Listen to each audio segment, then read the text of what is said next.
Rome's narrative commences not with firm facts, but with fables and tales blended with pieces of actual history. As Roman lore tells, twin siblings, Romulus and Remus, were offspring of a Vestal virgin, Rhea Silvia, and the deity Mars, a suspicious monarch, dreading these godlike offspring, commanded their submersion in the Tiber, the waterway, possibly foreseeing their fate, bore them softly along its current, depositing them on the shores where Rome would later stand. A female wolf then found the forsaken babies, feeding them her milk until a herdsman, Faustulus, discovered and brought them up as his children. As they matured into capable young men, they discovered their noble lineage and resolved to found a new town on the riverbanks that had delivered them. Yet, the siblings fell into dispute. In an incident that would resonate throughout Roman annals, Romulus slew Remus, emerging as the solitary originator of the fledgling city. Atop what would become known as the Palatine Hill, Romulus delineated Rome's perimeters with a plow in the year modernly designated as 753 BCE, a reference point from which Romans would subsequently chart their chronology. The initial enclave was merely an assembly of wattle and daub dwellings overlooking the Tiber, neighbored by more powerful Etruscan settlements to its north and Greek outposts to its south. To fortify his nascent society, Romulus extended sanctuary to fugitives, banished individuals, and those seeking refuge from nearby regions. This policy, however, precipitated an imbalance, a scarcity of women. Romulus addressed this deficit through the notorious event termed the abduction of the Sabine women, where he invited the neighboring Sabines to a celebration and subsequently seized their daughters to be wives for Roman men. For almost 250 years following Romulus, kings governed Rome. A total of 7 rulers steered the early city's growth, elevating it from a hamlet to a notable local force. Succeeding Romulus was Numa, Pompilius recalled as an insightful and devout leader who instituted numerous Roman religious customs and bodies. He originated the role of Pontifex Maximus, the principal priest, and founded the Temple of Janus, its portals to remain shut solely during peaceful times, a seldom seen event in Roman existence. The third monarch, Tullus Hostilius, broadened Roman domains by warring against the adjacent Alba Longa under his authority. Rome integrated the Alban populace post-defeat, initiating an assimilation strategy that would greatly benefit Rome across its lifespan. The renowned duel between the Horatii and Curiarti triplets, champions for Rome and Alba Longa, correspondingly, originates from this era, a symbolic contest that determined the destiny of both cities, averting a full-blown conflict. Ancus, the fourth king, oversaw the building of Rome's inaugural bridge, spanning the Tiber, and established the harbor town of Ostia at the river's estuary, thereby inaugurating trade conduits that would ultimately link Rome to the wider Mediterranean. He also enlarged the city's confines to encompass the Janiculum Hill, enhancing the defenses of the expanding settlement. With the fifth sovereign, Tarquinius Priscus, Etruscan sway grew prominent within Roman culture. He launched the construction of the Grand Temple of Jupiter on the Capitoline Hill and the Circus Maximus, designed for chariot contests. The extensive drainage endeavor of the Cloaca Maxima commenced under his direction, converting the marshy depression between the hills into the area that would later become the Roman Forum. Servius Tullius, the sixth king, enacted Rome's earliest constitution, categorizing citizens by affluence and military potential. This structure, designated the Centuriate Assembly, would prove central to Roman military and civic existence for many centuries. Servius also commanded the erection of the premier defensive rampart encircling the entire city, enclosing Rome's famed 7 hills, the Palatine, Aventine, Capitoline, Quirinal, Viminal, Esquiline, and Celian. The last king, Tarquinius Superbus, or Tarquin the Proud, governed despotically. His tenure featured notable construction achievements, such as finishing the Temple of Jupiter, yet his hauteur and brutality estranged the Roman aristocracy. The critical juncture arrived when his son, Sextus Tarquinius, violated Lucretia, a chaste Roman noblewoman, This heinous act incited a revolt spearheaded by Lucius Junius Brutus and Lucretius' spouse Collatinus. In 509 BCE, the monarchy was deposed.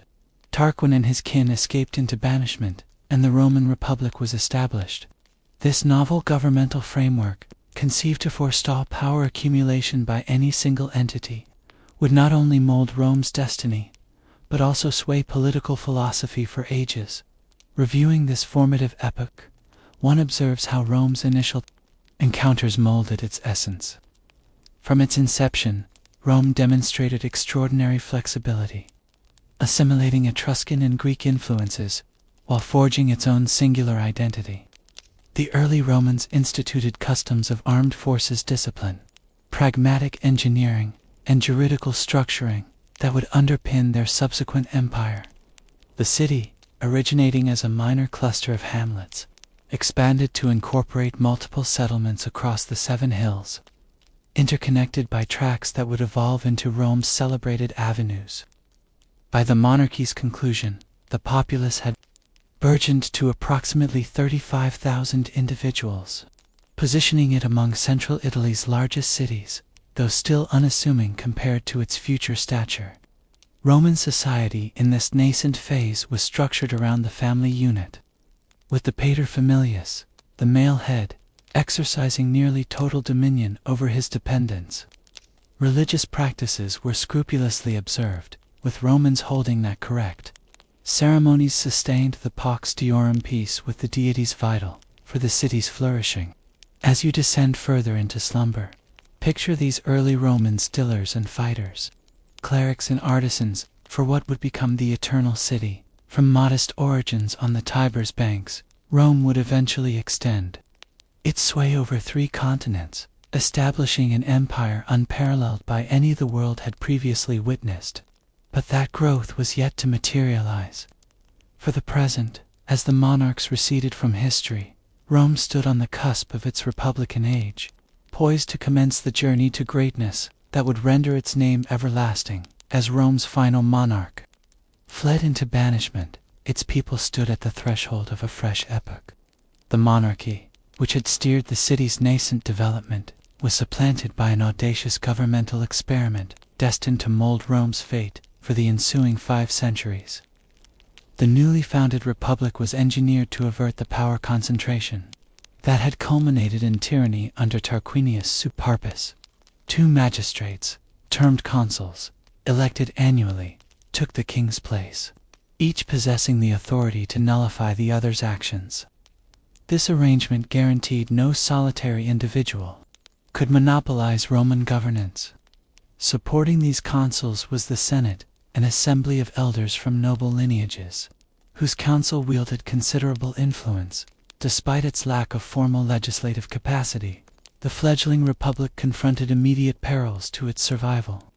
The exiled king canvassed for support among adjacent cities, while Lars Porsena, a potent Etruscan chieftain, laid siege to Rome. Legend recounts that a Roman champion, Horatius Clis, single-handedly defended a bridge against the Etruscan forces, while his compatriots dismantled it behind him, thereby rescuing the city from seizure. Rome's domestic affairs proved as formidable as its foreign adversaries. The Republic was primarily controlled by patricians, hereditary aristocrats who monopolized both political and religious bodies. The citizen majority, known as plebeians, found themselves disenfranchised and frequently ensnared in debt servitude to patrician proprietors. This societal friction would characterize Roman politics for generations. The initial major social upheaval occurred when plebeian soldiers, the core of Rome's armed strength, seceded from the city to the Sacred Mount, marking history's earliest documented general strike. This extreme measure compelled patricians to institute the office of tribune of the plebs, magistrates empowered to veto laws detrimental to plebeian concerns. Tribunes were pronounced sacrosanct. Any harm inflicted upon them invited religious censure and capital punishment. The subsequent pivotal advancement was the formulation of the 12 Tables, Rome's inaugural codified laws, displayed in the Forum for public scrutiny. These statutes introduced transparency to previously clandestine legal processes managed by patricians, though still biased towards the elite in numerous respects. The 12 Tables signified a vital progression towards enhanced legal equality and solidified the tenet that laws should be common knowledge. As Rome navigated these internal disputes, it progressively broadened its dominion throughout central Italy. The city engaged in numerous conflicts against neighboring populations, the Volsci, Sabines, and most notably, the Etruscans. The subjugation of Veii, a prosperous Etruscan city, merely 12 miles northward, effectively doubled the territory. Under Roman sway, this expansion encountered a calamitous interruption when Celtic Gauls vanquished the Roman military at the Allia River and subsequently plundered Rome itself. Most of the city was razed, although defenders persevered on the Capitoline Hill.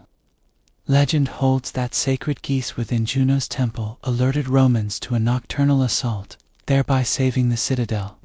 The Gauls eventually departed after obtaining a gold ransom, yet the poignant recollection of this calamity would linger in Roman awareness for centuries. Impressively, Rome recovered rapidly from this disaster.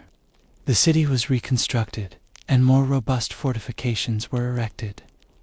Within several decades, Rome had overcome the Latin League, integrating these kindred peoples into its expanding state.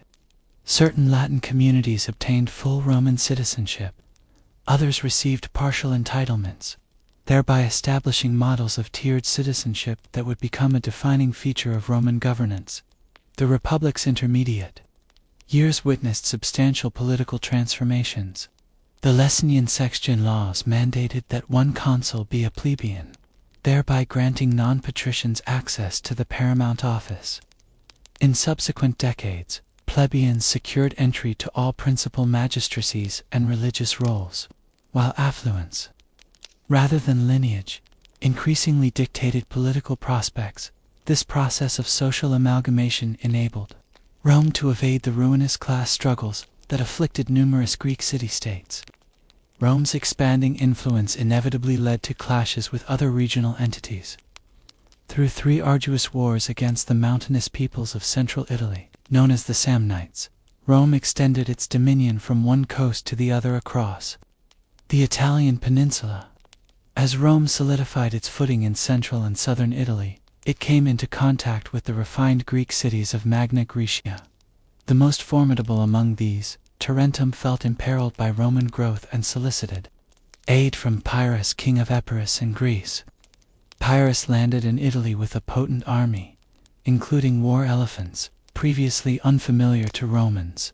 Despite achieving several victories over Roman forces, Pyrrhus incurred such severe losses that these Pyrrhic victories exhausted his troops. Following an unfruitful Sicilian campaign, Pyrrhus went back to Greece, leaving the Greek cities to confront Rome independently. Shortly thereafter, Tarentum submitted, and Rome gained control over the entire Italian peninsula south of the Po River.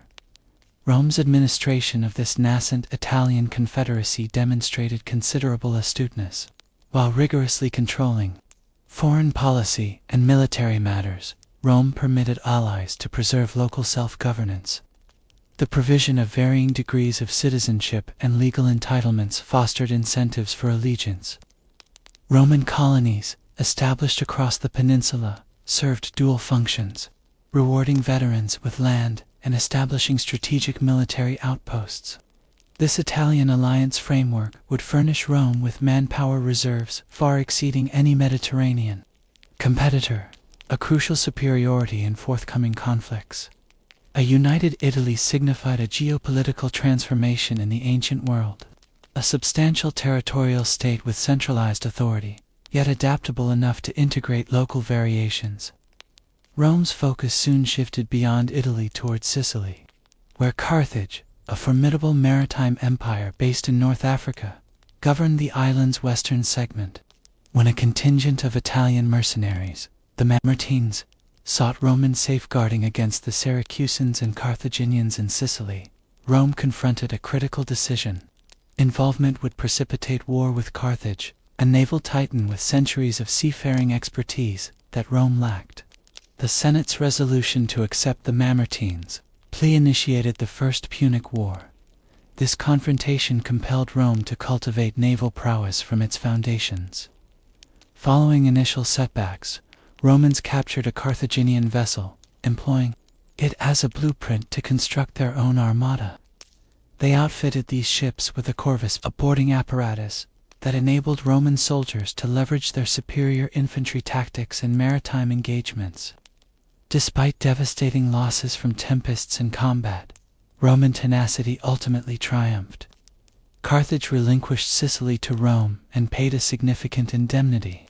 The Second Punic War brought Rome nearer to ruin than any conflict since the Gallic devastation. The brilliant Carthaginian commander, Hannibal Barca, guided an army, complete with war elephants, from Spain, across the Alps, and into Italy. He dealt 3 calamitous defeats to Roman armies at the Trebia River, Lake Trasimene, and most shatteringly at Cannae, where possibly 50,000 Romans died in a single engagement. Despite these calamities, Rome staunchly refused capitulation, while Hannibal traversed Italy, attracting allies from disaffected Roman subjects. Rome mustered fresh armies. General Quintus Fabius Maximus employed attrition tactics, sidestepping direct engagements, while a youthful commander Scipio carried the conflict to Spain and subsequently to Africa. Confronted with a menace to Carthage itself, Hannibal was summoned from Italy. At the Battle of Zama, Scipio, thereafter known as Africanus, overcame Hannibal, concluding the war. Carthage surrendered its fleet, its overseas domains, and its political autonomy, becoming a Roman vassal state. Triumph over Carthage established Rome as the preeminent force in the western Mediterranean. Roman focus then shifted eastward, towards the Hellenistic monarchies that had arisen from Alexander the Great's empire. Roman legions vanquished King Philip V of Macedon, and later overcame the Seleucid king Antiochus III at Thermopylae and Magnesia. The ancient kingdom of Macedon was partitioned into 4 republics under Roman oversight. Greece itself eventually fell under direct Roman governance. In the same year, a Third Punic War culminated in the utter annihilation of Carthage. These conquests profoundly reshaped Roman society. Immense riches poured into Italy from the newly acquired provinces, enriching both the state coffers and private citizens. Slaves, captured in warfare, grew plentiful, altering the character of Italian agriculture, as small land holdings yielded to extensive estates cultivated by slave labor. Numerous displaced rural inhabitants migrated to Rome, fostering social strains in the congested capital. The Republican political framework, initially designed for a modest city-state, grappled with administering a vast Mediterranean dominion. Governors dispatched to rule provinces frequently misused their authority for personal enrichment. Victorious generals commanded the allegiance of their soldiers, posing potential challenges to civilian rule. The conventional values of austerity, obligation, and self-denial, which Romans termed mos meorum, the ancestral way, appeared to diminish as opulence and ambition burgeoned. These transformations prepared the ground for the turbulent final century of the Republic. Tiberius Gracchus, elected tribune, advocated for redistributing public lands to tackle rural destitution. His proposed laws incited vehement resistance from affluent senators, who ultimately assassinated him, the first political murder in Rome. For many generations, a decade thereafter, his sibling, Gaius Gracchus, encountered a similar demise after championing more extensive reforms, including grain allowances for urban dwellers. These incidents demolished the traditional accord among the ruling class and institutionalized political bloodshed as an instrument in Roman governance. In the ensuing decades, ambitious military leaders like Marius and Sulla employed their armed forces to meddle in political controversies. Sulla's advance on Rome signified the premier instance of a Roman general directing his army against the city itself. After vanquishing his adversaries in a sanguinary civil conflict, Sulla had himself designated dictator and carried out methodical eliminations of his foes through prescription lists. Public notices identifying individuals to be executed and their assets confiscated. Although Sulla eventually stepped down, his deeds established a perilous example. 3 influential figures, Pompey, Crassus, and Julius Caesar, established an informal alliance, dubbed the First Triumvirate, to control Roman politics. Caesar obtained command in Gaul, where his masterful campaigns conquered what is now France and briefly ventured into Britain, securing him unparalleled affluence, military expertise, and renown. When this coalition disintegrated, the Senate sided with Pompey against Caesar. Commanded to relinquish his authority, Caesar instead led his army across the Rubicon River, initiating civil war with the celebrated pronouncement, "The die is cast." After overcoming Pompey's forces, Caesar rose to become dictator of Rome, instituting numerous reforms, including a revised calendar. His escalating accolades and perpetual dictatorship alarmed Republicans, who perceived him as aspiring to kingship. On the Ides of March, plotters, spearheaded by Brutus and Cassius, murdered Caesar within the Senate House, rather than reinstating the Republic. Caesar's assassination ignited renewed civil conflict. His adopted heir, Octavian, allied with Mark, Antony, and Lepidus in the Second Triumvirate to pursue Caesar's assassins. After defeating Brutus and Cassius at Philippi, the triumvirs partitioned the Roman realm among themselves. Unavoidable frictions arose, especially between Octavian in the west and Antony in the east, where he forged an alliance with Egypt's Queen Cleopatra VII. The ultimate confrontation occurred at Actium, where Octavian's forces, under a vanquished the unified fleet of Antony and Cleopatra. The lovers escaped to Egypt, where they subsequently took their own lives. Octavian, now the sole master of Rome's extensive territories, prudently sidestepped Caesar's errors.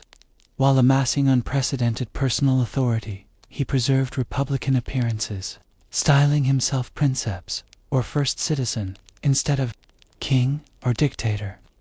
The Senate conferred upon him the honorific Augustus, signifying the de facto conclusion of the Republic and the commencement of the Roman Empire. The Republic's heritage was intricate. Its constitutional equilibrium had ultimately proven incapable of preventing civil strife and dictatorship. Nevertheless, throughout its 5-century existence, Rome had transformed from a minor Italian city-state into the ruler of the Mediterranean sphere. Republican institutions would nominally persist under the emperors, and republican principles of liberty, civic responsibility, and constitutional governance would reverberate through Western political philosophy for millennia.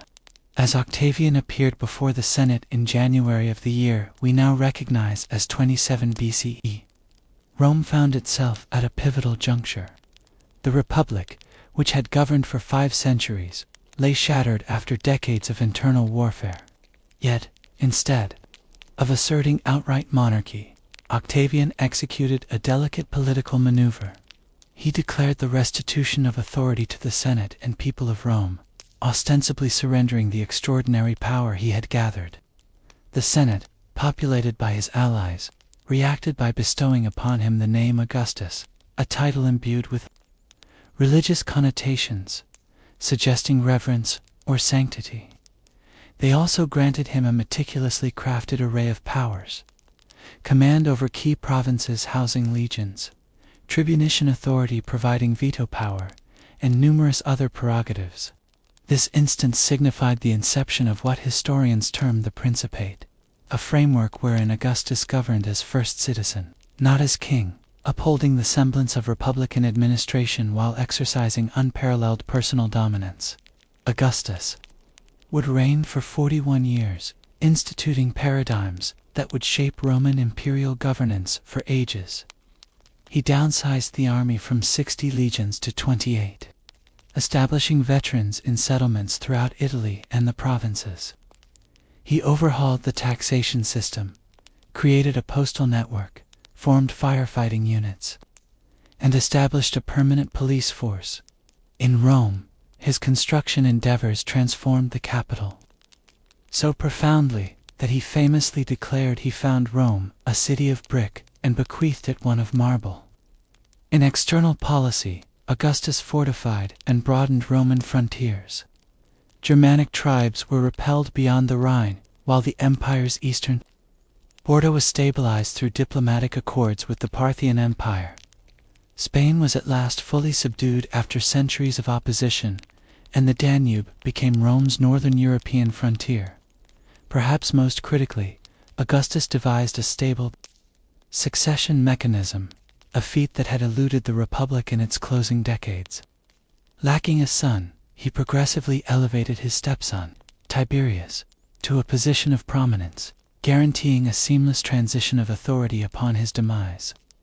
Tiberius, a competent general, yet disinclined ruler, initiated a lineage known as the Julio-Claudians, which would govern Rome for over half a century. His rule commenced auspiciously, but grew progressively somber after he retreated to the Isle of Capri, entrusting state matters to the ambitious Praetorian prefect, Sejanus. Upon exposing Sejanus's scheme to usurp power, Tiberius instigated a spate of treason prosecutions that instilled terror within the Roman aristocracy.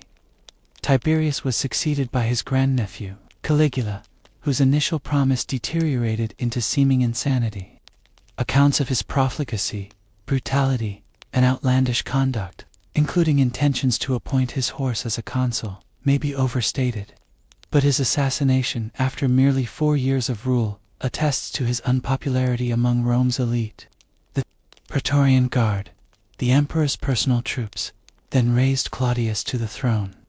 Despite physical infirmities that had led his family to marginalize him, Claudius demonstrated himself an adept administrator throughout his 13-year reign. He expanded the empire, subjugating Britain and integrating new eastern provinces. He also broadened citizenship more extensively and allowed Gauls into the Senate, acknowledging that Rome's future depended on provincial assimilation rather than Italian supremacy. The Julio-Claudian dynasty concluded with Nero, who started his reign with promise under the tutelage of the philosopher Seneca and the Praetorian prefect, Burrus. As he asserted his autonomy, however, his governance grew despotic.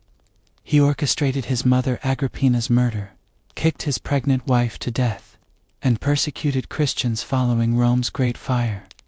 Mounting unpopularity triggered revolts, and Nero took his own life, purportedly lamenting, "What an artist perishes in me." Nero's demise precipitated a period of turmoil known as the Year of 4 Emperors. In rapid order, the generals Galba, Otho, and Vitellius asserted claims to the throne, each subsequently toppled by military insurrection. Ultimately, Vespasian, commanding the Eastern legions, triumphed, founding the Flavian dynasty. Vespasian reinstated stability to the empire during his decade-long reign. A man of modest background with a pragmatic approach to governance, he restored fiscal soundness after Nero's profligacy. His most significant architectural contribution was initiating construction of the Flavian Amphitheater, more famously known today as the Colosseum. Erected on the grounds of Nero's lavish palace as a benefaction to the Roman populace, his eldest son, Titus, succeeded him merely months before Mount Vesuvius erupted, obliterating the cities of Pompeii and Herculaneum. Titus managed this and other calamities, including a fire in Rome, with such empathy that he was widely lamented upon his death after just 2 years in power. The final Flavian emperor was Domitian, whose 15-year rule saw considerable military action along the Danube frontier and in Britain. While an efficient administrator, his autocratic proclivities estranged the Senate. His assassination terminated the Flavian dynasty. The Senate then chose one of its own, the elderly Nerva, as emperor. Lacking a natural successor and with scant military backing, Nerva adopted the renowned general Trajan as his heir, thereby instituting a practice of adoptive succession that would serve Rome exceptionally well for nearly a century. Trajan, a native of Spain, became the first emperor hailing from outside Italy. His 19-year tenure witnessed the Roman Empire attain its maximum territorial reach. He conquered Dacia, corresponding roughly to modern Romania, integrating its gold mines into the empire. His most ambitious military undertaking annexed Armenia, Mesopotamia, and portions of Parthia, momentarily extending Roman dominion to the Persian Gulf, although some of these eastern acquisitions would be relinquished by his successor. They signified the zenith of Roman expansion. Beyond martial renown, Trajan was lauded for his internal policies. His comprehensive building initiatives included a colossal forum in Rome and numerous projects throughout the provinces. He founded the Alimenta, a social welfare scheme offering assistance to impoverished children in Italy, and was generally esteemed, even by subsequent Romans, as the quintessential emperor, the standard against whom others were judged.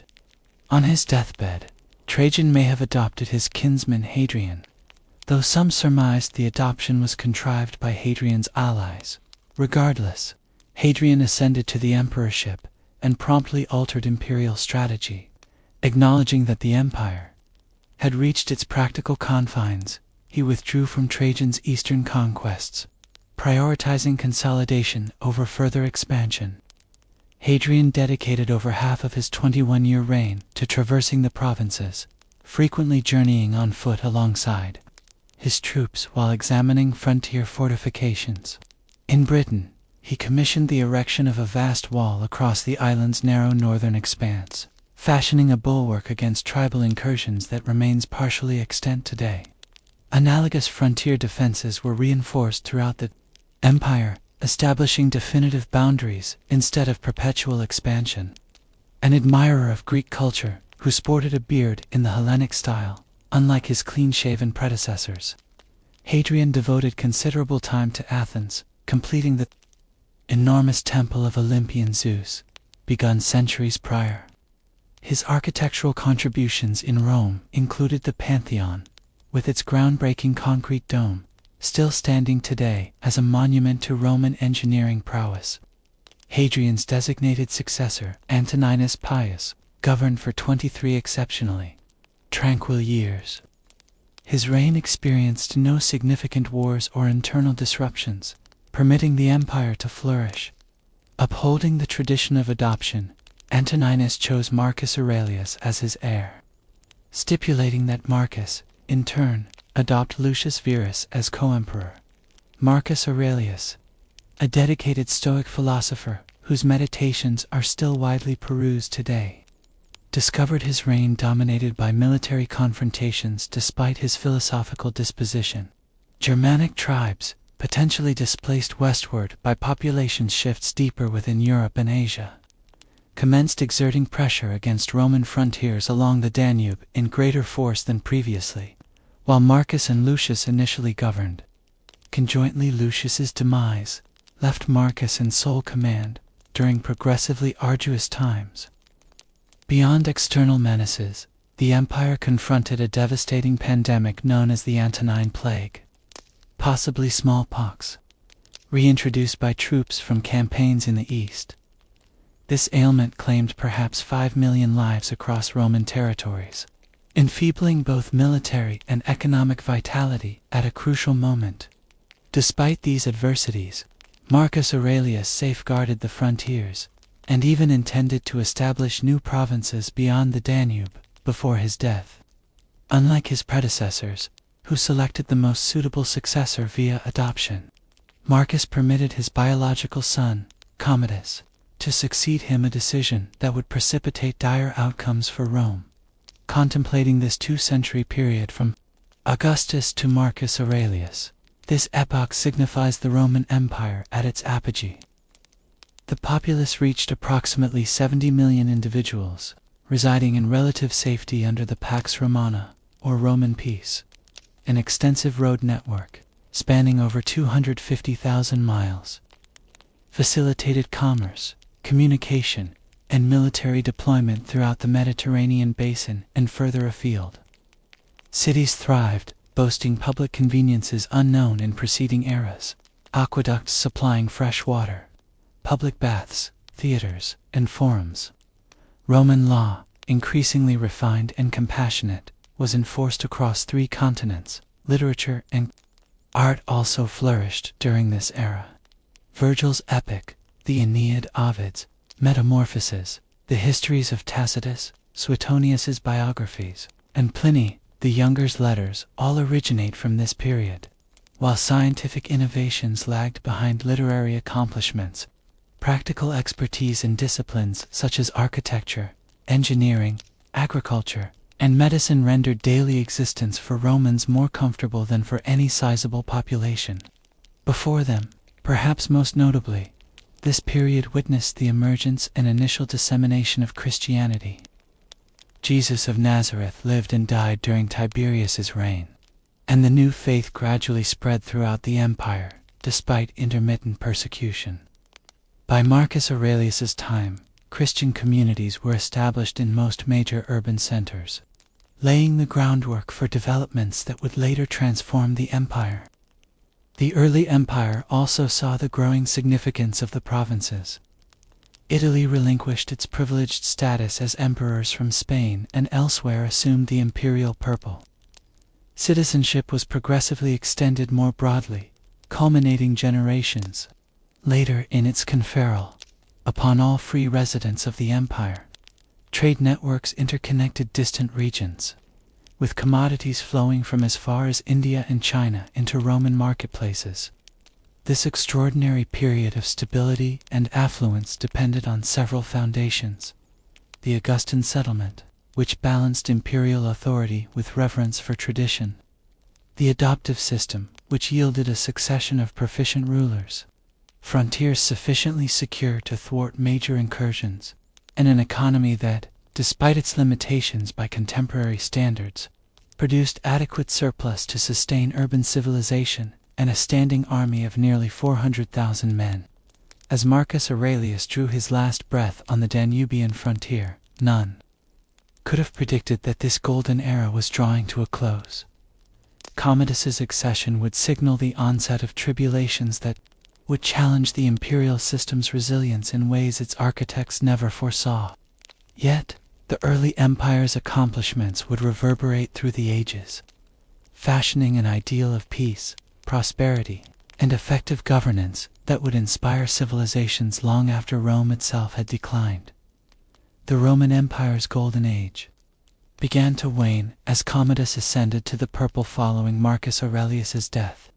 Unlike his philosophical sire, Commodus evinced little enthusiasm for the responsibilities of rule. Handsome and athletic, he favored the gladiatorial arena over the council chamber. He frequently participated in orchestrated combats, billing the imperial treasury exorbitant fees for his appearances and priding himself on thousands of victories against adversaries who dared not vanquish him. While Commodus indulged his flights of fancy, renaming Rome Colonia Comediana and presenting himself as Hercules reincarnate, the imperial apparatus persisted through the endeavors of seasoned administrators. Nevertheless, his arbitrary executions of senators and officials cultivated an atmosphere of dread. On the year's final day, he was strangled in his bath by his wrestling companion, Narcissus, as part of a conspiracy involving his closest associates, who feared they would be his next victims. Following Commodus's assassination, the esteemed General Pertinax was elevated to the throne by the Senate. His endeavors to reinstate discipline among the Praetorian Guard proved his undoing. They murdered him after a mere 3 months, when he spurned their demands for a special donative. What transpired next was arguably the most ignominious chapter in Roman history. The Praetorians literally sold the empire to the highest contender. Didius Julianus, an affluent senator, secured this questionable distinction, but his reign endured only 66 days. Provincial armies, repulsed by the events in Rome, nominated their own commanders as imperial aspirants. From this disarray emerged Septimius Severus, commander of the Pannonian legions, who advanced on Rome, disbanded the dishonored Praetorians, and founded a new dynasty. Severus was a skilled soldier who consolidated his authority through a blend of military triumphs and merciless eradication of adversaries. Born in Leptis Magna, North Africa, he was the first emperor from that continent, and spoke Latin with a noticeable accent. His reign introduced substantial alterations to Roman governance, notably the increasing militarization of the administration and a greater dependence on equestrians rather than senators for pivotal roles. Throughout his 18-year rule, Severus led successful campaigns in the east against the Parthian Empire, establishing the new province of Mesopotamia with its fertile agricultural lands.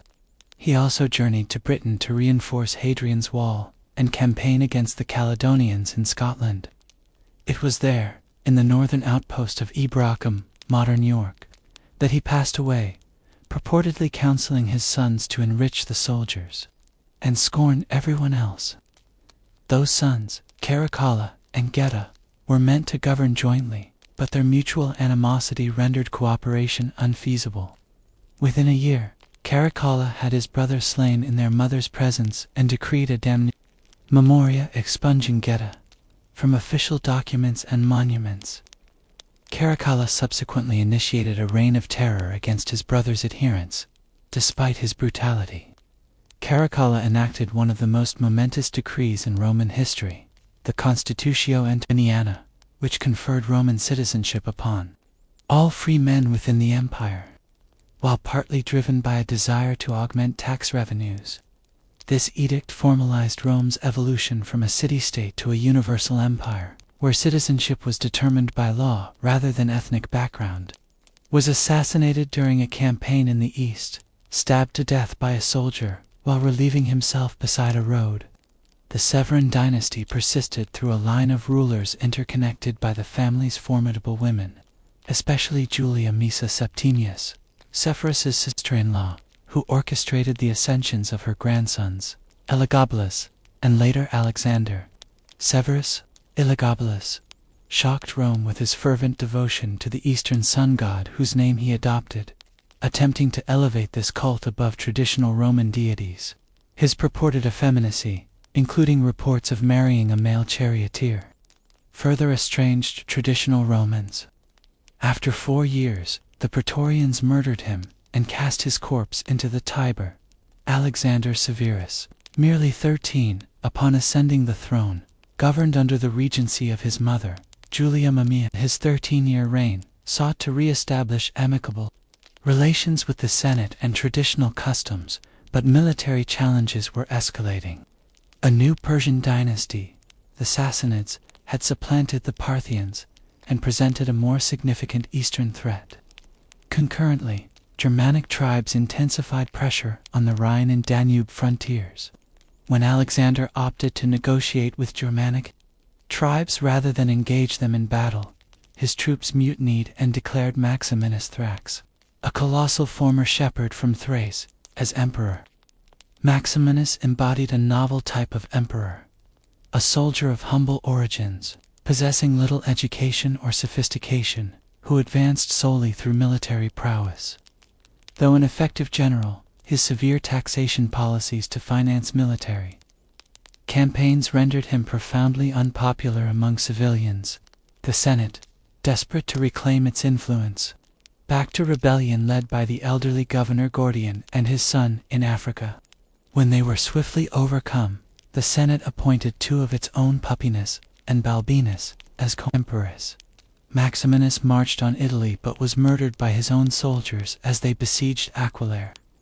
The Senate's appointees were themselves soon dispatched by the Praetorian Guard, who then elevated the 13-year-old Gordian III, grandson of the earlier claimant.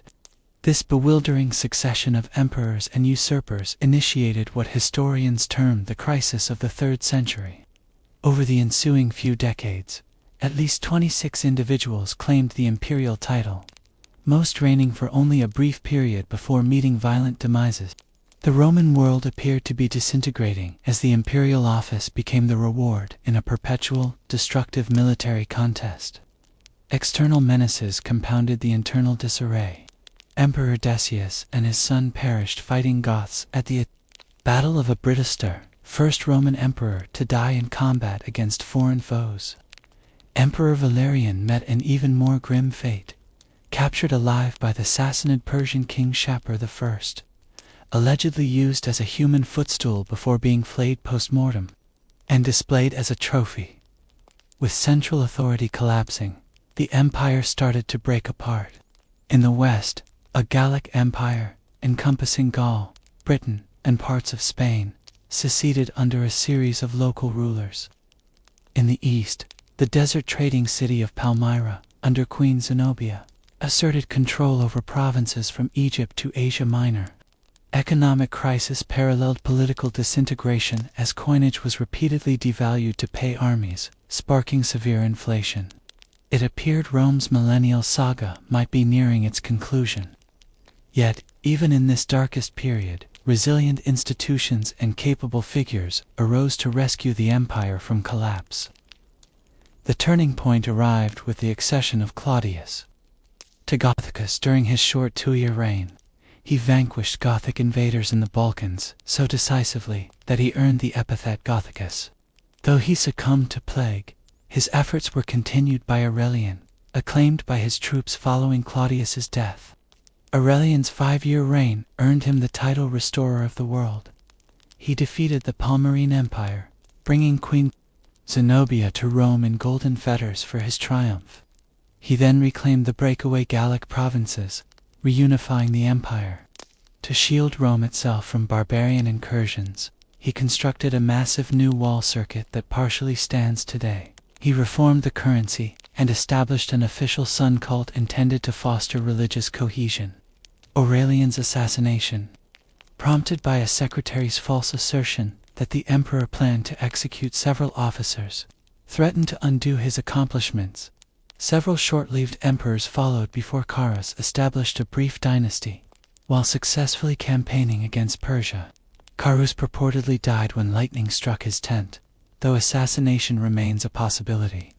His son Numerian was murdered by his praetorian prefect, Aper, while returning from the Persian campaign. At Numerian's funeral, the assembled officers acclaimed Diocletian, a cavalry commander of humble Dalmatian origin, as emperor. Diocletian immediately executed Aper himself, thereby fulfilling a prophecy that he would become emperor after slaying the boar Aper in Latin.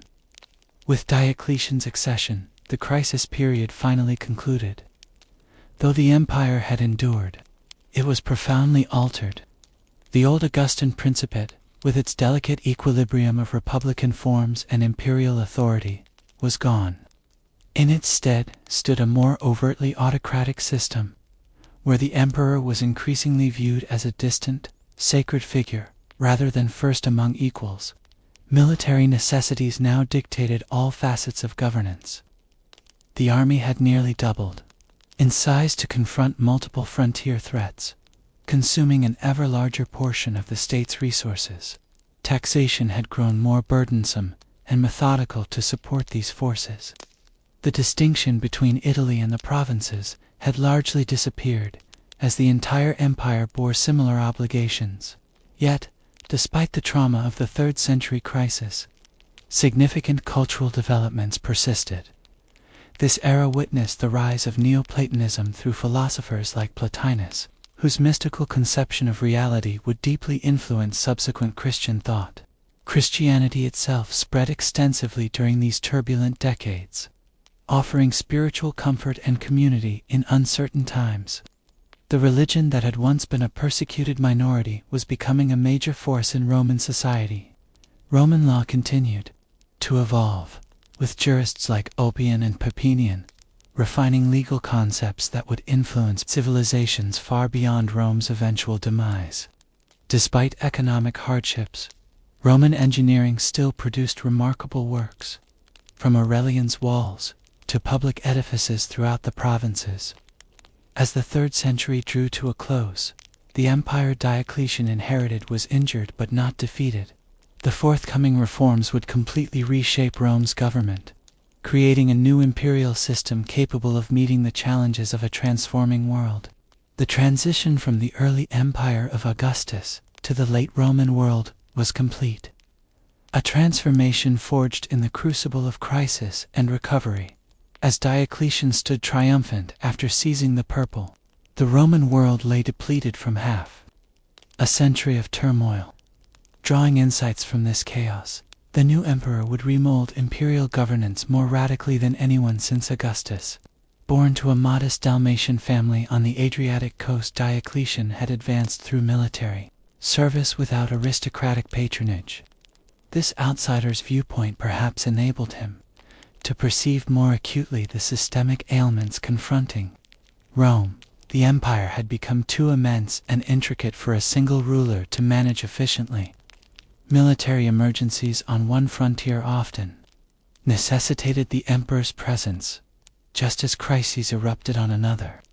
Acknowledging this reality, Diocletian took the unprecedented measure of appointing a He elevated his fellow officer Maximian to the rank of Augustus, entrusting him with the western provinces while Diocletian concentrated on the east. This division proved inadequate, so Diocletian further expanded the imperial college by designating two junior emperors, termed Caesars, Galerius in the east and Constantius Chlorus in the west.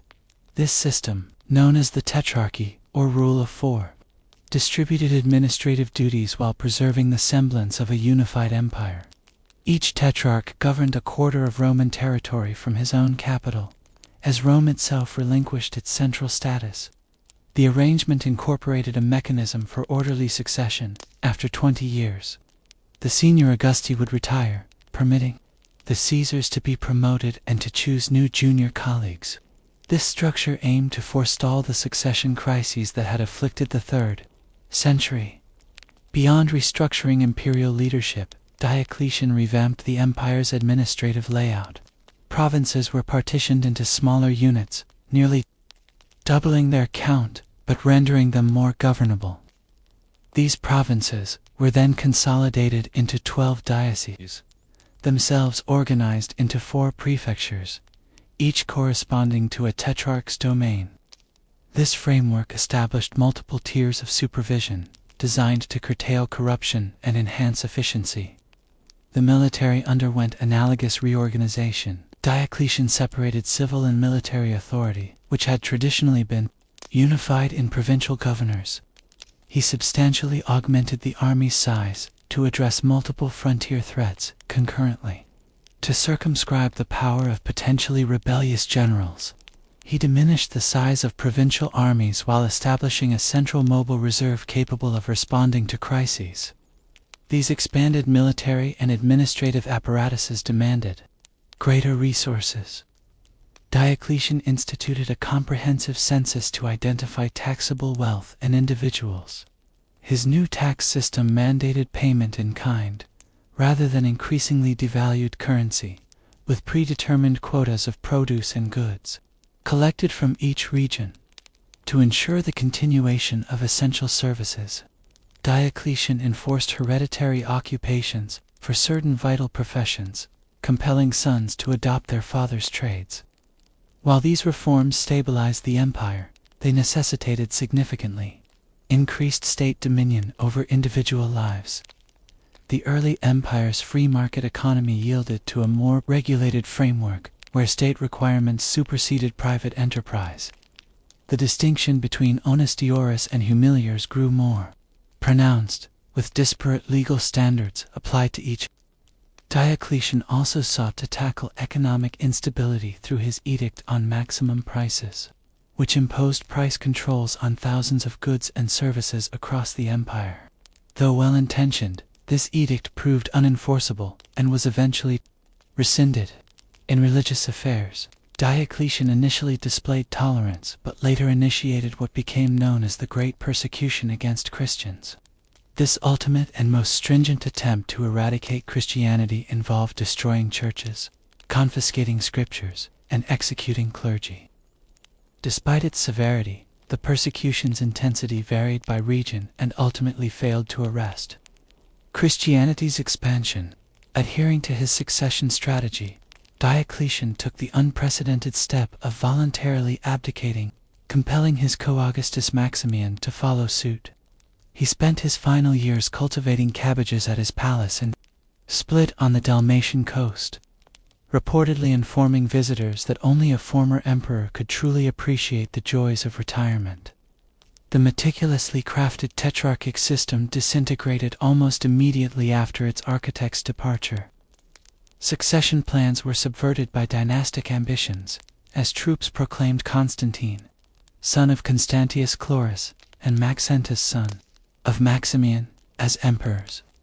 The subsequent years witnessed intricate power struggles as various claimants vied for dominance. Constantine emerged victorious from these conflicts, according to Christian tradition, prior to the decisive battle of the Milvian Bridge against Maxentus. Constantine experienced a vision of a cross in the sky, accompanied by the words in this sign, "Conquer." Whether driven by genuine conversion or political pragmatism, Constantine's adoption of Christianity would revolutionize the Roman world. The Edict of Milan, issued jointly with his eastern counterpart Licinius, formally terminated the persecution of Christians and reinstated their confiscated assets, while not establishing Christianity as the official state religion. The edict conferred upon it legal standing and imperial patronage. Constantine later vanquished Licinius to become the sole ruler of a reunified empire. Perhaps Constantine's most far-reaching decision was the establishment of a new capital on the site of the Greek city Byzantium, dedicated as Constantinople. It commanded an unparalleled strategic location controlling the strait between Europe and Asia. This new Christian metropolis, devoid of Rome's pagan heritage, would serve as the imperial capital for over a millennium. Constantine preserved many of Diocletian's administrative reforms while mitigating their more severe elements. He introduced a new gold currency, the slidus, which retained its value for centuries, restoring monetary stability after decades of inflation. His religious policies favored Christians without directly suppressing traditional worship, initiating a gradual transition that would gain momentum under his successors. Following Constantine's death, the empire passed to his three surviving sons, Constantine II, Constantius II, and Constans. Their reigns were characterized by fratricidal strife and ongoing religious disputes, particularly concerning the Arian controversy over Christ's divine nature. Constantius II eventually emerged as sole emperor, ruling until his demise. The brief tenure of Julian the Apostate, Constantine's nephew, signified the final earnest endeavor to reinstate traditional Roman religion, raised Christian but secretly embracing paganism. Julian aimed to rejuvenate classical culture and curtail Christian privileges during his 18-month rule.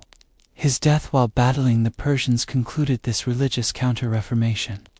The emperors succeeding Julian upheld Christianity's favored status. Under Theodosius I, Christianity became the official state religion. The Edict of Thessalonica established Nicene Christianity as the empire's sole legitimate faith, while subsequent edicts shuttered pagan temples and forbade traditional sacrifices. The millennial religious traditions that had sustained Rome since its inception were now officially superseded. Theodosius confronted significant external challenges beyond religious matters. His predecessor Valens had endured a catastrophic defeat at Adrianople against Gothic forces, with perhaps two-thirds of the Eastern Field Army annihilated and Valens himself slain. This battle highlighted the escalating military threat from Germanic peoples seeking territory within the empire. Rather than attempting to oust these Goths, Theodosius settled them within imperial lands as foederati allied troops, serving under their own chieftains while recognizing Roman suzerainty. This pragmatic approach supplied needed manpower but amplified the influence of semi-autonomous Germanic factions within Roman borders. The late Roman military increasingly depended on such allied contingents and also recruited extensively among Germanic peoples for regular units. The stereotype of effete Romans employing barbarians to fight their battles is an oversimplification. Many Romans still served, and many barbarians were thoroughly Romanized. Nonetheless, the army's ethnic makeup shifted considerably from earlier centuries. Social and economic trends during this era mirrored the empire's transformation. Christianity reshaped cultural norms, prioritizing otherworldly salvation over classical civic ideals. The urban middle strata declined as imperial service and vast agricultural estates came to dominate economic existence. Cities contracted within defensive perimeters as their classical monuments were repurposed for construction material or adapted for Christian use. Yet, amidst these transformations, notable cultural accomplishments persisted. This period witnessed the efflorescence of patristic literature, as Christian intellectuals like Ambrose, Jerome, and Augustine formulated sophisticated theological and philosophical frameworks that would profoundly influence Western thought for ages. In law, the Theodosian Code collated imperial legislation, creating a methodical legal compendium that preserved Roman jurisprudence for subsequent generations. Upon Theodosius's demise, the empire was partitioned between his sons, Arcadius in the east and Honorius in the west. Though theoretically a temporary arrangement, this division would prove enduring. While the eastern and western courts maintained the fiction of a unified empire, they increasingly pursued distinct agendas and confronted divergent challenges. The eastern segment, wealthier and more geographically shielded, would persist for another 1,000 years as what modern historians term the Byzantine Empire, though its inhabitants continued to identify as Romans. The western segment, however, faced existential threats that would lead to its collapse within a single generation. As the 4th century concluded, the transformed Roman state bore scant resemblance to Augustus's principate. The emperor now governed as an Oriental-style monarch, addressed as dominus rather than princeps. Officials prostrated themselves before the imperial presence, which was increasingly sequestered behind elaborate court rituals. Christianity had supplanted traditional religion, altering fundamental suppositions about society and human destiny. Yet, despite all these alterations, the essential continuity of Roman governance persisted. The empire still controlled roughly the same territories as under the Antonines. Latin and Greek remained the administrative languages. Roman law still regulated daily life. Citizens still identified as Romans, even as the meaning of that identity evolved with changing circumstances. The stage was now prepared for the concluding act of the Western Empire's extended drama, as Germanic pressure on the frontiers intensified and internal resources diminished. The Western emperors would confront challenges that would ultimately prove insuperable. The ensuing century would witness the cessation of direct Roman rule in the West, even as the eastern half adapted and endured. As the 5th century commenced, the Roman world stood bifurcated between Theodosius's sons, while notionally governing a single empire. Arcadius in Constantinople and Honorius in Milan presided over increasingly distinct domains. Both youthful emperors depended significantly on influential advisors, Rufinus in the east and Stilicho in the west. The consequent court machinations would enfeeble imperial authority precisely when Rome confronted its most formidable external menace. The impetus for the impending crisis was the advent of the Huns from the Eurasian steppes. Their westward advance propelled Germanic peoples against and ultimately across Roman frontiers in unprecedented multitudes. The most pressing danger originated from the Goths, who, following their leader Fritigern's death, coalesced under a new, ambitious king named Alaric. Alaric's Goths settled within the empire as foederati since their triumph at Adrianople, felt ill-treated by imperial administrators when their petitions for improved conditions were rejected. They rebelled and commenced moving through the Balkans, alternately parling with and menacing both eastern and western imperial courts. Stilicho, himself of partial Vandal heritage but thoroughly Roman in culture and allegiance, managed the Gothic threat with a mix of military engagement and diplomacy. However, his endeavors were compromised by mistrust from both imperial courts, each suspecting he aimed to control the entire empire. After Stilicho's execution on charges of treason, the Western Empire forfeited its most proficient defender. With Stilicho eliminated, Alaric perceived an opening. He invaded Italy and achieved what had not occurred in 8 centuries, the sack of Rome itself.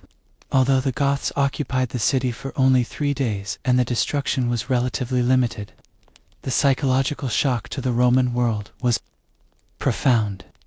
Jerome, writing in Bethlehem, lamented that the bright light of all the world was put out, and the whole world perished in one city. Following Alaric's death shortly after the sack, the Goths relocated to Gaul and eventually settled in Aquitaine as Roman federates.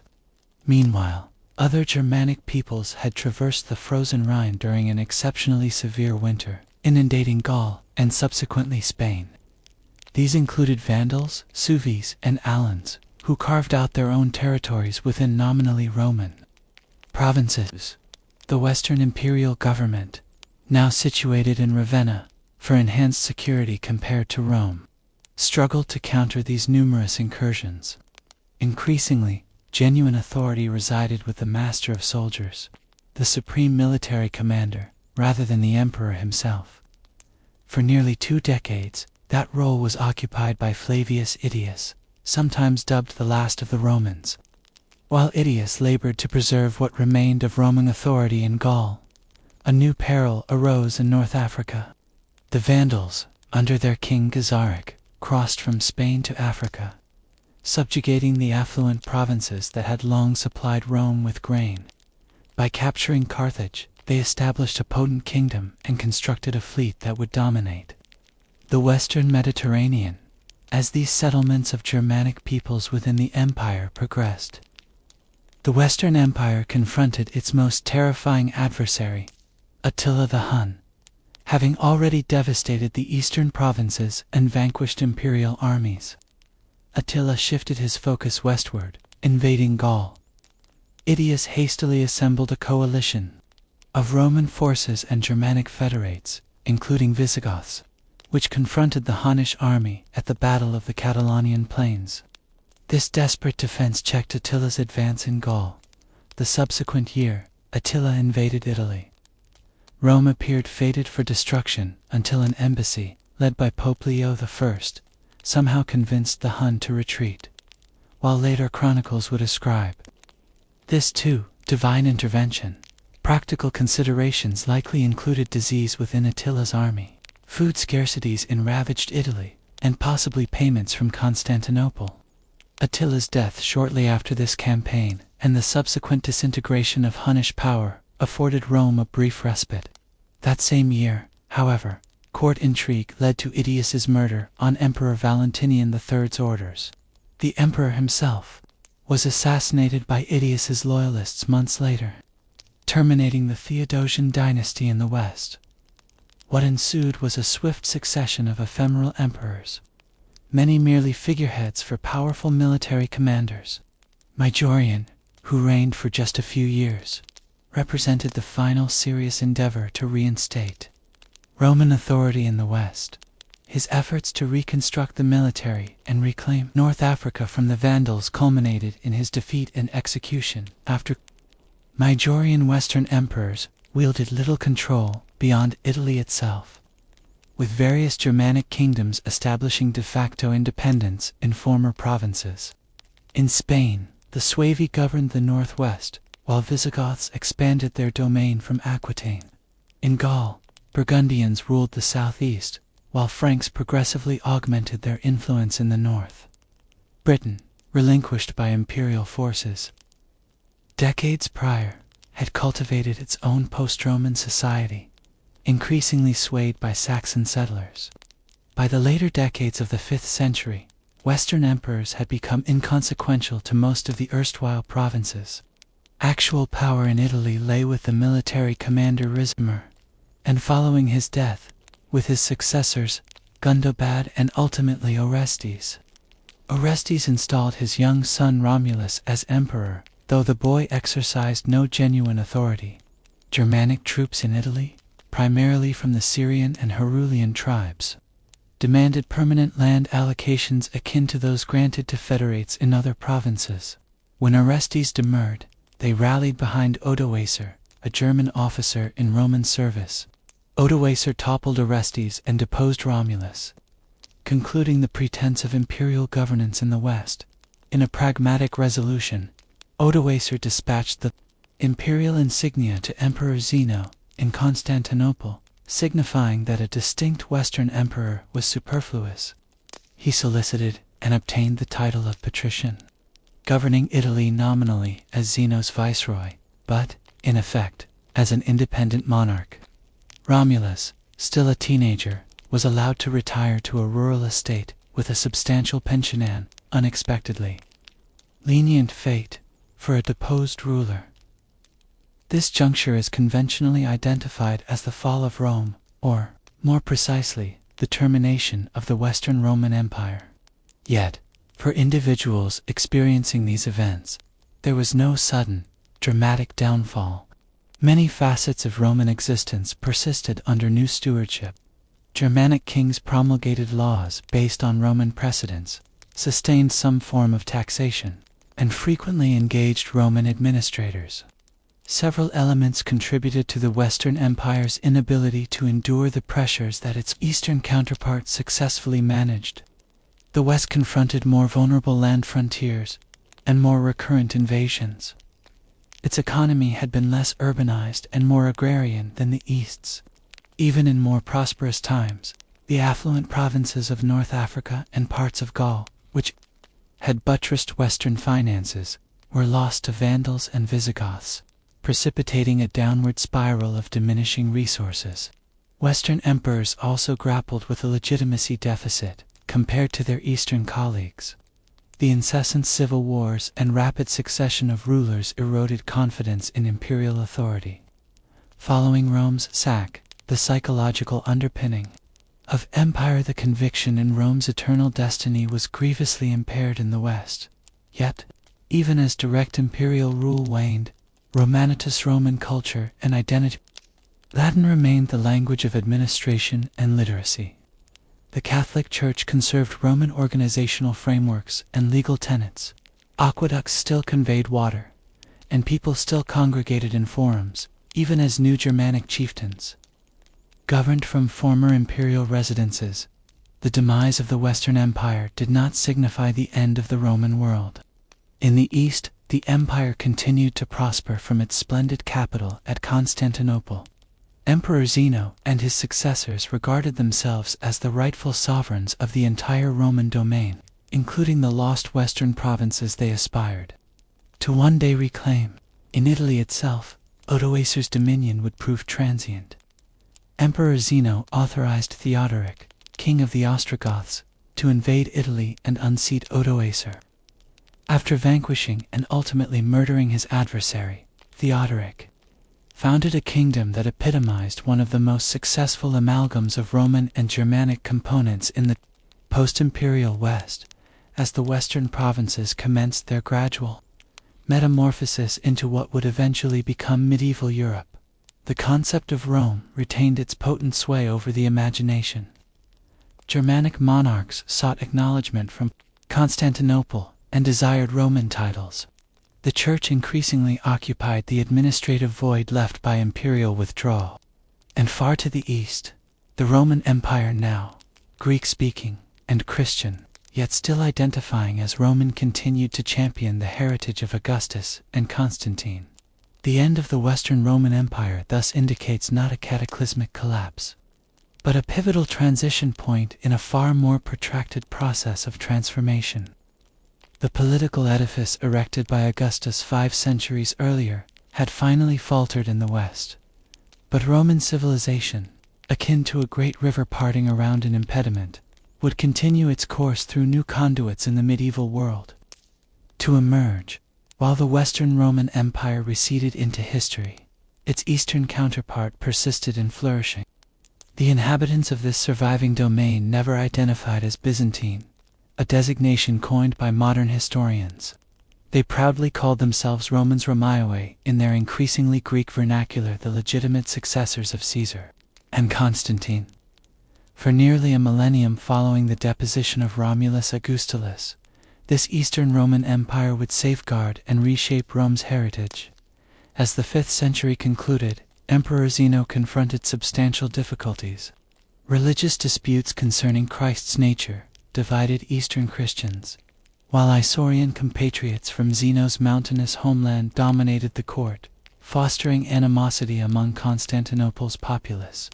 Yet the empire remained whole, boasting efficient tax collection, professional administration, and military security that the fragmented West could only aspire to.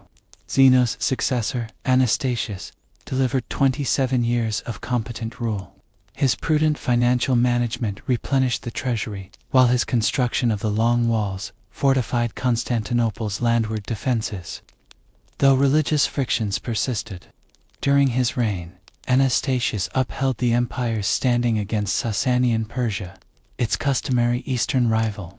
The Eastern Roman Empire's golden age dawned with Justinian I's succession. Born to Latin-speaking peasants in the Balkan provinces, Justinian wedded the extraordinary Theodora, whose ascent from actress of dubious repute to imperial consort scandalized conservative elements but provided a shrewd and resolute partner to the throne. Justinian's ambition was no less than the re-establishment of imperial cohesion. He dispatched his brilliant general Belisarius to reclaim North Africa from the Vandals. Belisarius achieved this objective with remarkable alacrity and effectiveness, restoring the wealthy, grain-producing region to imperial dominion. Emboldened by this triumph, Justinian authorized the invasion of Ostrogothic Italy. The Italian campaign proved considerably more arduous. What was envisioned as a swift reconquest devolved into a 20-year conflict that ravaged the peninsula, though imperial forces ultimately triumphed. Capturing Ravenna and quelling the last Gothic resistance, the price was immense. Italy, once the nucleus of Roman power, lay economically devastated. Portions of Spain were also recovered, but Justinian's aspiration of complete Western restoration remained unfulfilled. These military endeavors strained imperial finances. Already depleted by warfare with Persia, the situation deteriorated when bubonic plague reached Constantinople, claiming perhaps 40% of the city's inhabitants and spreading throughout the Mediterranean basin. This demographic calamity diminished tax revenues and military enlistment, creating fiscal woes that would beset Justinian's successors. Despite these adversities, Justinian's reign witnessed extraordinary accomplishments. The magnificent church of Hagia Sophia, with its revolutionary dome spanning 108 feet, stands as one of the world's architectural wonders. Even more lasting was the Corpus Juris Civilis, a comprehensive codification and reform of Roman law that preserved classical legal tenets for posterity. This legal code would eventually underpin many European legal systems and represents one of Rome's most profound legacies to the modern world. Following Justinian's death, the empire entered a trying phase. His successor, Justin II, forfeited much of Italy to the Lombards while conflict with Persia depleted resources. Subsequent emperors, Tiberius II and Maurus, preserved imperial defenses, but contended with dwindling finances. Maurus's attempts to reform the military culminated in his overthrow and execution by the usurper Phocas. The 7th century presented unprecedented challenges to the empire. Under Shah Khosrow II, Persia launched massive incursions, seizing Syria, Palestine, Egypt, and substantial parts of Anatolia. Jerusalem fell, and the true cross, most sacred of Christian relics, was transported to the Persian capital as a spoil of war. Persian forces advanced to the Bosporus, opposite Constantinople itself. In this moment of extreme crisis, one of Rome's greatest emperors emerged. Heraclius, who had deposed the tyrant Phocas, personally spearheaded the imperial counteroffensive. In a series of masterful campaigns, he penetrated deep into Persian territory, compelling a peace that reinstated all lost provinces and the true cross. This astounding reversal seemed to secure Rome's eastern frontier indefinitely. Yet even as Heraclius commemorated his victory, a new force was materializing in the Arabian desert. United by the Prophet Muhammad and invigorated by the new faith of Islam, Arab armies burst into Roman and Persian domains with breathtaking velocity. The depleted Persian Empire collapsed entirely, while Roman forces suffered a devastating defeat at the Battle of Yarmouk. Within a decade, Syria, Palestine, and Egypt provinces that had been Roman for over 6 centuries fell under Islamic dominion. This catastrophic territorial forfeiture transformed the empire. The remaining realm became more condensed, centered on Constantinople, Western Asia Minor, and the southern Balkans. Greek definitively supplanted Latin as the administrative language, while the empire adopted a more overtly Christian identity. Modern historians often designate this 7th century transformation as the shift from the Eastern Roman to the Byzantine Empire, though contemporaries perceived no such demarcation. Despite these massive territorial losses, the empire adapted and endured. The theme system, which reorganized provinces into military districts where soldier farmers defended their own lands, proved an effective countermeasure to constant Arab incursions. Greek fire, a mysterious incendiary substance capable of burning even on water, afforded imperial fleets a critical advantage in defending Constantinople. When Arab forces besieged Constantinople itself on 2 separate occasions, its formidable defenses held steadfast. The failure of these sieges marked a turning point, preserving the empire as a Christian bulwark in the eastern Mediterranean and shielding much of Europe from Islamic conquest. The 8th and early 9th centuries witnessed controversies over religious imagery, known as the iconoclastic period. Emperors from Leo III to Theophilus prescribed the veneration of icons, deeming it perilously close to idolatry. This policy fractured society and strained relations with Rome and other Western Christians who continued to employ sacred images. The eventual restoration of icons mended these rifts and inaugurated a period of cultural and intellectual resurgence. Under the Macedonian dynasty, founded by Basil I, the empire regained its vigor. Agricultural output rose, cities revitalized, and military fortunes improved. Emperors like Nicephorus Phocas and John Zimisces recaptured territories in Syria, while Basil II earned the epithet Bulgar Slayer for his relentless campaigns that brought the entire Balkans under imperial sway. This resurgent Rome, albeit Greek in language and culture, constituted the most powerful, affluent, and sophisticated society in the Christian world. Constantinople, with perhaps 500,000 residents, dwarfed the unassuming towns of Western Europe. Its markets displayed goods from as distant as China and Scandinavia. Its churches shimmered with mosaics, and its scholars conserved ancient texts unknown in the West. Yet, beneath this lustrous exterior, structural frailties were emerging. The free peasantry, which had constituted the backbone of the theme armies, gradually lost land to expanding aristocratic holdings. Civil service appointments increasingly became hereditary rather than merit-based. Religious disparities with the Latin West intensified, culminating in the schism that bifurcated Christianity into Catholic and Orthodox branches. The crucial catastrophe occurred at Manzikert, where Seljuk Turks vanquished Emperor Romanos for Diogenes and exposed Anatolia, the empire's heartland, to Turkish settlement. Concurrently, Normans subjugated the last imperial holdings in Italy, and Pechenegs raided across the Danube. The empire that had appeared triumphant mere decades earlier now battled for its existence. The desperate plea for Western assistance by Emperor Alexios I Komnenos helped instigate the First Crusade. While Crusaders did establish states in the Holy Land, animosities between Latins and Greeks grew progressively acrimonious. The Fourth Crusade infamously detoured to Constantinople itself, sacking the preeminent Christian city in the world and founding a transient Latin empire upon its ruins.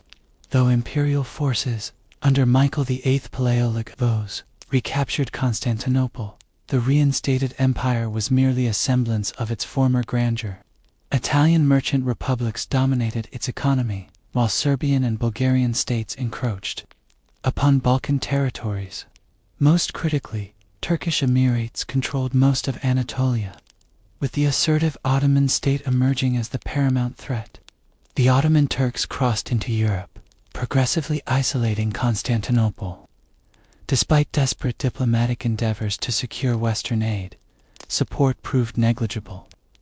Emperor Constantine XI Palaiologos confronted the massive Ottoman army of Sultan Mehmed II with only a few thousand defenders when the ultimate siege commenced in April. For 7 weeks, Constantinople's ancient ramparts resisted Ottoman cannonade. On May 29th, the final onslaught breached the defenses. Constantine XI reportedly cast off his imperial insignia and perished fighting alongside his soldiers as the city fell. Mehmed rode to Hagia Sophia, which was converted into a mosque that very day. The Roman Empire, which had endured for 1,480 years since Augustus's accession, finally ceased to exist. He invaded Italy and achieved what had not occurred in 8 centuries, the sack of Rome itself.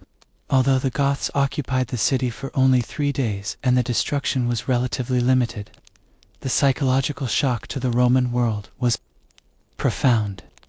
Jerome, writing in Bethlehem, lamented that the bright light of all the world was put out, and the whole world perished in one city. Following Alaric's death shortly after the sack, the Goths relocated to Gaul and eventually settled in Aquitaine as Roman federates. Meanwhile, other Germanic peoples had traversed the frozen Rhine during an exceptionally severe winter, inundating Gaul and subsequently Spain. These included Vandals, Sueves, and Alans, who carved out their own territories within nominally Roman provinces. The Western imperial government, now situated in Ravenna, for enhanced security compared to Rome, struggled to counter these numerous incursions. Increasingly, genuine authority resided with the master of soldiers, the supreme military commander, rather than the emperor himself.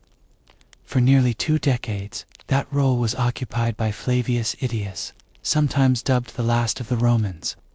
While Aetius labored to preserve what remained of Roman authority in Gaul, a new peril arose in North Africa. The Vandals, under their king Gazaric, crossed from Spain to Africa, subjugating the affluent provinces that had long supplied Rome with grain. By capturing Carthage, they established a potent kingdom and constructed a fleet that would dominate the Western Mediterranean. As these settlements of Germanic peoples within the empire progressed, the Western Empire confronted its most terrifying adversary, Attila the Hun. Having already devastated the eastern provinces and vanquished imperial armies, Attila shifted his focus westward, invading Gaul. Aetius hastily assembled a coalition of Roman forces and Germanic federates, including Visigoths, which confronted the Hunnish army at the Battle of the Catalonian Plains. This desperate defense checked Attila's advance in Gaul. The subsequent year, Attila invaded Italy. Rome appeared fated for destruction until an embassy, led by Pope Leo I, somehow convinced the Hun to retreat, while later chronicles would ascribe this to divine intervention. Practical considerations likely included disease within Attila's army, food scarcities in ravaged Italy, and possibly payments from Constantinople. Attila's death shortly after this campaign, and the subsequent disintegration of Hunnish power, afforded Rome a brief respite. That same year, however, court intrigue led to Aetius's murder on Emperor Valentinian III's orders. The emperor himself was assassinated by Aetius's loyalists months later, terminating the Theodosian dynasty in the West. What ensued was a swift succession of ephemeral emperors, many merely figureheads for powerful military commanders. Majorian, who reigned for just a few years, represented the final serious endeavor to reinstate Roman authority in the West. His efforts to reconstruct the military and reclaim North Africa from the Vandals culminated in his defeat and execution. After Majorian Western emperors wielded little control beyond Italy itself, with various Germanic kingdoms establishing de facto independence in former provinces. In Spain, the Suevi governed the northwest, while Visigoths expanded their domain from Aquitaine. In Gaul, Burgundians ruled the southeast, while Franks progressively augmented their influence in the north. Britain, relinquished by imperial forces decades prior, had cultivated its own post-Roman society, increasingly swayed by Saxon settlers. By the later decades of the 5th century, Western emperors had become inconsequential to most of the erstwhile provinces. Actual power in Italy lay with the military commander Ricimer, and following his death, with his successors, Gundobad and ultimately Orestes. Orestes installed his young son Romulus as emperor, though the boy exercised no genuine authority. Germanic troops in Italy, primarily from the Syrian and Herulian tribes, demanded permanent land allocations akin to those granted to federates in other provinces. When Orestes demurred, they rallied behind Odoacer, a German officer in Roman service. Odoacer toppled Orestes and deposed Romulus, concluding the pretense of imperial governance in the West. In a pragmatic resolution, Odoacer dispatched the imperial insignia to Emperor Zeno in Constantinople, signifying that a distinct Western emperor was superfluous. He solicited and obtained the title of patrician, governing Italy nominally as Zeno's viceroy, but, in effect, as an independent monarch. Romulus, still a teenager, was allowed to retire to a rural estate with a substantial pension, unexpectedly. Lenient fate for a deposed ruler. This juncture is conventionally identified as the fall of Rome, or, more precisely, the termination of the Western Roman Empire. Yet, for individuals experiencing these events, there was no sudden, dramatic downfall. Many facets of Roman existence persisted under new stewardship.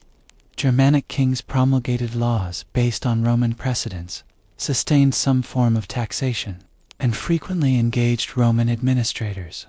Several elements contributed to the Western Empire's inability to endure the pressures that its Eastern counterparts successfully managed. The West confronted more vulnerable land frontiers and more recurrent invasions. Its economy had been less urbanized and more agrarian than the East's. Even in more prosperous times, the affluent provinces of North Africa and parts of Gaul, which had buttressed Western finances, were lost to Vandals and Visigoths, precipitating a downward spiral of diminishing resources. Western emperors also grappled with a legitimacy deficit compared to their Eastern colleagues. The incessant civil wars and rapid succession of rulers eroded confidence in imperial authority. Following Rome's sack, the psychological underpinning of empire, the conviction in Rome's eternal destiny, was grievously impaired in the West. Yet, even as direct imperial rule waned, Romanitas Roman culture and identity, Latin remained the language of administration and literacy. The Catholic Church conserved Roman organizational frameworks and legal tenets. Aqueducts still conveyed water, and people still congregated in forums, even as new Germanic chieftains governed from former imperial residences. The demise of the Western Empire did not signify the end of the Roman world. In the East, the empire continued to prosper from its splendid capital at Constantinople. Emperor Zeno and his successors regarded themselves as the rightful sovereigns of the entire Roman domain, including the lost western provinces they aspired to one day reclaim. In Italy itself, Odoacer's dominion would prove transient. Emperor Zeno authorized Theodoric, king of the Ostrogoths, to invade Italy and unseat Odoacer. After vanquishing and ultimately murdering his adversary, Theodoric founded a kingdom that epitomized one of the most successful amalgams of Roman and Germanic components in the post-imperial West, as the western provinces commenced their gradual metamorphosis into what would eventually become medieval Europe. The concept of Rome retained its potent sway over the imagination. Germanic monarchs sought acknowledgement from Constantinople and desired Roman titles. The Church increasingly occupied the administrative void left by imperial withdrawal. And far to the east, the Roman Empire, now Greek-speaking and Christian, yet still identifying as Roman, continued to champion the heritage of Augustus and Constantine. The end of the Western Roman Empire thus indicates not a cataclysmic collapse, but a pivotal transition point in a far more protracted process of transformation. The political edifice erected by Augustus 5 centuries earlier had finally faltered in the West, but Roman civilization, akin to a great river parting around an impediment, would continue its course through new conduits in the medieval world, to emerge, while the Western Roman Empire receded into history. Its eastern counterpart persisted in flourishing.